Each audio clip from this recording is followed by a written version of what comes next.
L'apprentissage de l'esquimotage est hors du cadre de cette vidéo. Voici simplement quelques généralités.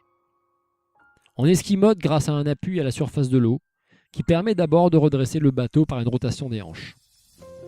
Le bateau redressé procure presque toute l'énergie nécessaire au redressement du corps et le reste est fourni par l'appui.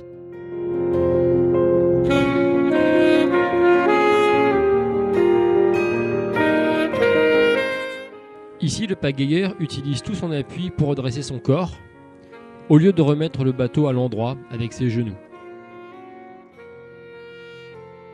Alors que le couple de redressement lui aurait tiré le corps de l'eau, il doit maintenant lutter contre le couple de dessalage.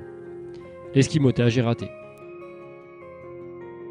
Il existe des dizaines de types d'esquimotage différents, suivant que la pagaie soit tenue normalement ou décalée, que le mouvement soit circulaire ou non, d'avant en arrière ou d'arrière en avant, que le pagayeur finisse penché en avant ou en arrière.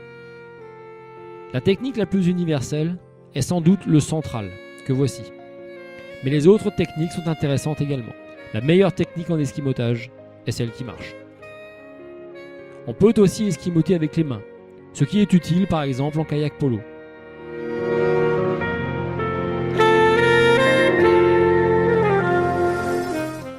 Mais en eau vive, souvent émulsionnée, la réussite est relativement aléatoire, même avec une bonne technique de base. Pour apprendre l'esquimotage, rien ne vaut la compétence d'un moniteur expérimenté, mais l'apprentissage en autodidacte est tout à fait envisageable. Voici une progression possible.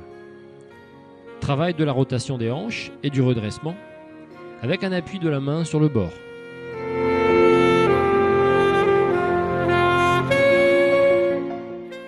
Redressement autonome, à l'aide d'une planche de piscine ou d'un pool boy.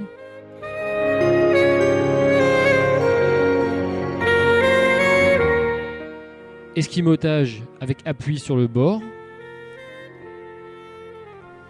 Esquimotage polata.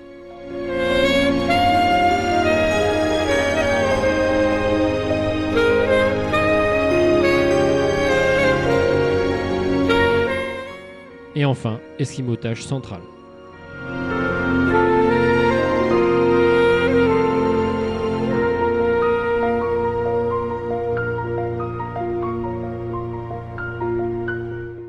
Pour de plus amples explications, vous pouvez jeter un œil à cette adresse.